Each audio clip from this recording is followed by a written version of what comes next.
और बाकी अपने इस बच्चे पर विश्वास रखे। कोई पदाधिकारी हो, कोई अफसर हो, मैं अपने व्यक्तिगत हित के लिए कभी एक टिकट रिजर्वेशन के लिए भी नहीं बोलूंगा और शहर के और हमारे खगड़िया लोकसभा के हित के लिए एक एक विषय पर लड़ाई करने वाला शख्स हूं। आप इस बात के लिए आश्वस्त रहिए।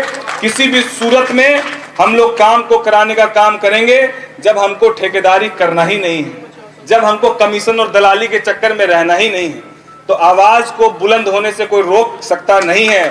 इसीलिए आप एकदम आश्वस्त रहिए। भागलपुर नगर निगम में यहाँ तो एक साल में सांसद के पास 5 ही करोड़ रुपया होता है, यही होता है सांसद के पास अपना निधि।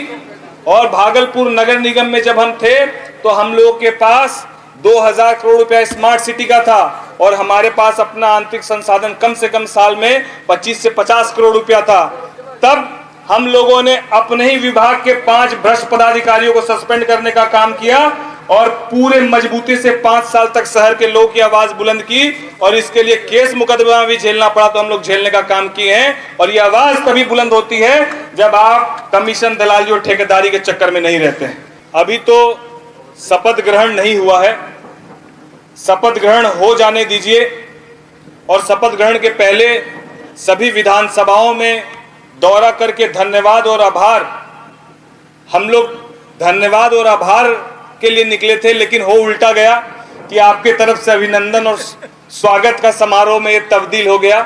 तो ये आपका प्रेम जो चुनाव के पहले और चुनाव के बाद भी मुझे मिल रहा है, तो मैं भी आपको ये विश्वास दिलाता हूं कि मेरा स्वभाव जो चुनाव के पहले था वही चुनाव के बाद अंतिम दिन तक आपके लिए रहेगा।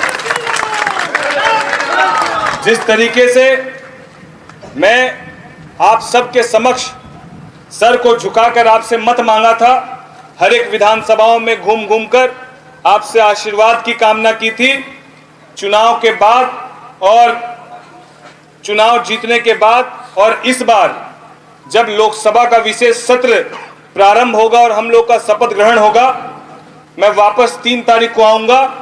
उसके बाद आपका सांसद आपके द्वार की मुहिम की शुरुआत करेंगे और इस शुरुआत के माध्यम से हम लोग हर प्रखंड के हर पंचायतों का दौरा करेंगे विधानसभा वाइज और आपके बीच जाकर आपकी समस्या आपका सांसद सुनने का काम करेगा। और बतौर सांसद नहीं, बतौर आपके भाई और भतीजे के रूप में, आपके बेटे के रूप में आपके बीच आऊंगा।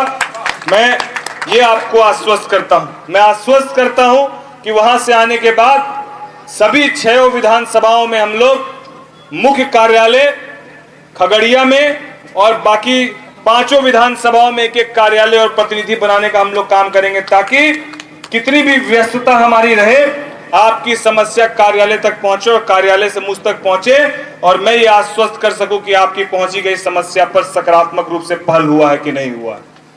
मैं आप सबको ये विश्वास दिलाता हूं कि जिस विश्वास के साथ आप सब ने 6 की 6 विधानसभाओं में मुझे जीत दिलाई है, हसनपुर विधानसभा जिसको लेकर लोग कई तरह की अटकलें लगा रहे थे, कई तरह की संभावनाओं की बात कह रहे थे कि 10,000 से भी पीछे रहेगा तो हसनपुर और सिमरी बख्तियारपुर पीछे रहेगा, बाकी विधानसभा आपके ठीक रहेंगे। मुझे भी कमोबेश चुनाव के बाद लोगों की बातों को सुनकर लगता था कि हसनपुर, इस बात का विश्वास था कि हसनपुर पीछे नहीं रहेगा, अगर आगे नहीं रहेगा तो पीछे भी नहीं रहेगा, हम लोग बराबर में कम से कम रहेंगे। लेकिन जब मत पेटी खुली और जब ईवीएम की आवाज चली और 20,000 से ज्यादा मत से जिस तरीके से हसनपुर ने मुझे जीत दिलाई, मैं आपका कोटि कोटि वंदन करता हूं। मैं ये प्रयास हमेशा से करता रहा हूं कि राजनीति, क्योंकि मेरे परिवार से कोई राजनीति में नहीं है और मुझे विरासत में सियासत नहीं मिली है, तो मैं ये प्रयास जरूर करता हूं कि जो मुझे ऊपर वाले ने इस कम उम्र में, जिस वक्त मैं डिप्टी मेयर बना उस वक्त भी मैं हिंदुस्तान का सबसे कम उम्र का डिप्टी मेयर था, और आज जब मैं सांसद बना हूं तो मैं सबसे कम उम्र का नहीं हूं सांसद, लेकिन जिस कम उम्र में गैर राजनीतिक परिवार से आने वाले शख्स को खगड़िया लोकसभा की जनता ने मौका दिया है, मैं आपको विश्वास दिलाता हूं, मैं राजनीति सकारात्मक सोच के साथ करता हूं, ना जात, ना धर्म, ना मजहब, ना कोई विपक्ष और ना पक्ष, सबको साथ लेकर चलने की भावना के साथ हम राजनीति करते हैं। और उसी भावना के साथ हम लोग सबको साथ लेकर खगड़िया के समुचित विकास को सुनिश्चित करने का काम आप सबके सुझाव और आशीर्वाद से करने का काम करेंगे। मैं आप सबके मार्गदर्शन और सुझाव के साथ ये प्राथमिकताएं भी तय करूंगा कि पहली 5 प्राथमिकताओं में हम लोग को क्या करना है। हमारे अभिभावक अरविंद बाबू ने भी इस बात को कहा, और कल हम लोग बेलदौर गए थे तो हमारी बहन मुखिया डॉली जी, उन्होंने भी इस बात को कहा था जो हमारे अभिभावक अरविंद बाबू कह रहे हैं। अफसरशाही की बात अरविंद बाबू कह रहे थे कि आप सभी प्रखंड स्तर पर इसकी समुचित जो है बैठक कर ये सुनिश्चित करें कि जो अफसर हैं वो कितना काम कर रहे हैं, समीक्षा करें और उसके बाद आगे की रूपरेखा को सुनिश्चित करें।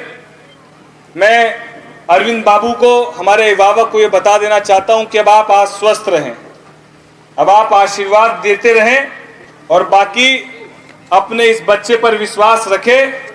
कोई पदाधिकारी हो, कोई अफसर हो, मैं अपने व्यक्तिगत हित के लिए कभी एक टिकट रिजर्वेशन के लिए भी नहीं बोलूंगा, और शहर के और हमारे खगड़िया लोकसभा के हित के लिए एक एक विषय पर लड़ाई करने वाला शख्स हूं। आप इस बात के लिए आश्वस्त रहिए। किसी भी सूरत में हम लोग काम को कराने का काम करेंगे जब हमको ठेकेदारी करना ही नहीं है, जब हमको कमीशन और दलाली के चक्कर में रहना ही नहीं है, तो आवाज को बुलंद होने से कोई रोक सकता नहीं है। इसीलिए आप एकदम आश्वस्त रहिए। भागलपुर नगर निगम में जहां पर यहां तो एक साल में सांसद के पास 5 ही करोड़ रुपया होता है, यही होता है सांसद के पास अपना निधि। और भागलपुर नगर निगम में जब हम थे तो हम लोगों के पास 2000 करोड़ रुपया स्मार्ट सिटी का था, और हमारे पास अपना आंतरिक संसाधन कम से कम साल में 25 से 50 करोड़ रुपया था। तब हम लोगों ने अपने ही विभाग के 5 भ्रष्ट पदाधिकारियों को सस्पेंड करने का काम किया और पूरे मजबूती से 5 साल तक शहर के लोगों की आवाज बुलंद की, और इसके लिए केस मुकदमा भी झेलना पड़ा तो हम लोग झेलने का काम किए हैं। और ये आवाज तभी बुलंद होती है जब आप कमीशन, दलाली और ठेकेदारी के चक्कर में नहीं रहते हैं। तो आप बेफिक्र रहिए। हम लोग की प्राथमिकता कल भी, आज भी और आने वाले कल में भी सिर्फ और सिर्फ खगड़िया लोकसभा के समुचित विकास को लेकर, सकारात्मक सोच को लेकर और सबको साथ लेकर चलने की रहेगी। मैं इसी बात को आपको आश्वस्त करते हुए, विश्वास दिलाते हुए और आपके आशीर्वाद की कामना करते हुए अपनी वाणी को विराम देता हूं। जय हिंद, जय भारत।